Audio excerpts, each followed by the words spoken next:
Bonjour à tous.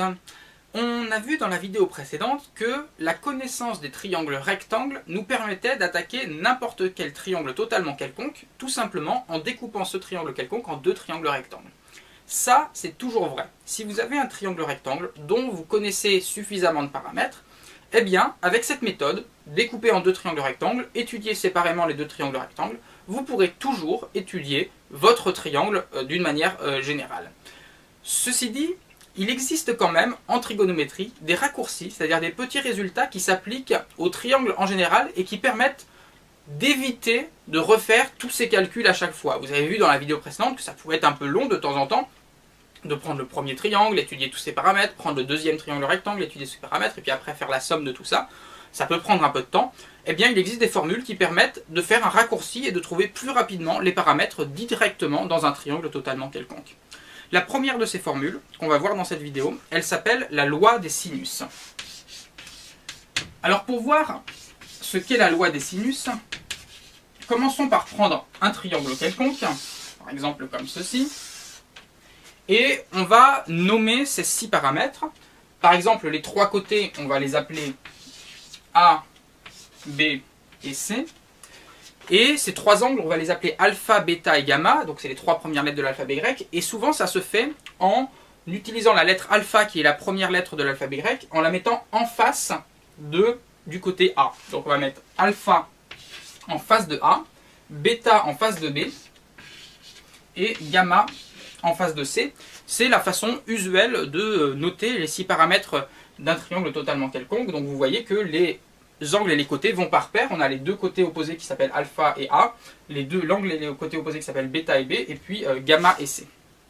Dans ce triangle maintenant, on va pouvoir écrire la loi des sinus.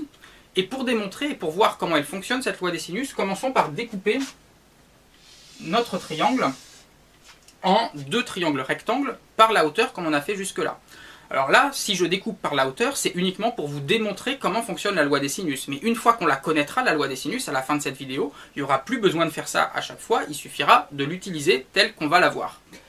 Maintenant, le but de la loi des sinus, c'est de calculer, enfin c'est pas le but, mais la démonstration de la loi des sinus calcule la hauteur, on va calculer la hauteur de ce triangle-là, c'est-à-dire la longueur de cette hauteur. Pour ça, on a 2 méthodes. Premièrement, on va passer par ce triangle-là, et deuxièmement, on va passer par ce triangle-là. Comme cette hauteur, elle appartient aux 2 triangles à la fois, on va avoir 2 façons de la calculer.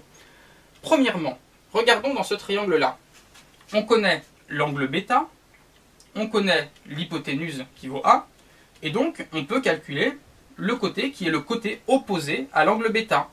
Combien il vaut le côté opposé? Eh bien, pour passer de l'hypoténuse au côté opposé, on multiplie par le sinus. Donc autrement dit, cette hauteur-là, qu'on va noter H, eh bien cette hauteur-là qu'on va noter H, elle est égale à quoi? Elle est égale à A multiplié par le sinus de bêta. A fois sinus de bêta. Donc ça, c'est la première façon de calculer H, en utilisant ce triangle-là. Oui, mais H, on peut aussi le calculer dans ce triangle-là. Et si on le calcule dans ce triangle-là, on voit que H, c'est égal à B multiplié par le sinus de alpha. C'est exactement la même chose, mais en symétrique. Donc H, c'est aussi égal à B multiplié par le sinus de alpha. Et donc au final, qu'est-ce qu'on constate? Eh bien, on constate que dans n'importe quel triangle, grâce à cette formule, si on oublie maintenant qu'on a utilisé H pour calculer ça, on a toujours que A fois sinus de bêta est égal à B fois sinus de alpha.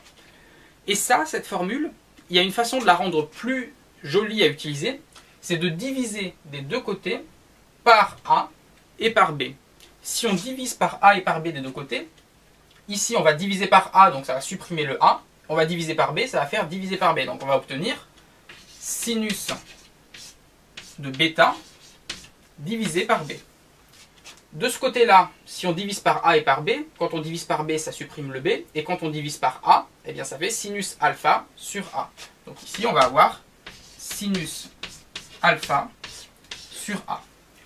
Donc finalement, qu'est-ce qu'on obtient? On obtient que quand on divise le sinus de alpha par son côté opposé, donc on prend alpha, on prend son sinus, on le divise par son côté opposé, on obtient la même chose que si on prend le sinus de bêta et qu'on le divise par son côté opposé.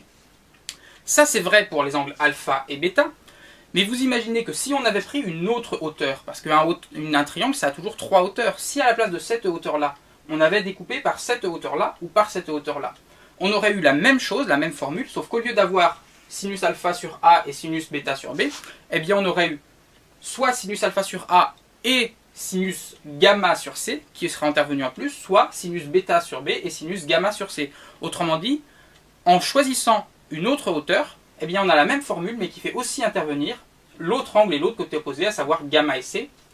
Et par conséquent, dans notre formule, ici, on peut rajouter que sinus de gamma divisé par C est aussi égal à tout ça. Eh bien voilà, c'est ça que dit la loi des sinus. La loi des sinus, on peut l'encadrer. Elle dit que dans un triangle quelconque, vous prenez n'importe quel triangle, si vous prenez un angle, que vous prenez son sinus et que vous le divisez par le côté opposé, eh bien vous obtenez toujours le même nombre, quel que soit l'angle que vous choisissez. Si vous faites sinus alpha divisé par A, vous obtenez la même chose que si vous faites sinus bêta divisé par la longueur B, ou que vous faites sinus gamma divisé par la longueur C. Voilà ce que nous dit la loi des sinus, et une fois qu'on sait ça, on peut oublier qu'on a utilisé la hauteur pour reconstituer ça. Vous voyez que maintenant, grâce à ça, eh bien, si vous connaissez par exemple les longueurs des côtés A et B, et que vous connaissez l'angle bêta, eh bien, vous pouvez automatiquement en déduire le sinus de alpha, et donc l'angle alpha, sans avoir à refaire tout le découpage par les triangles rectangles qu'on a l'habitude de faire, comme on a vu déjà pour étudier un triangle quelconque.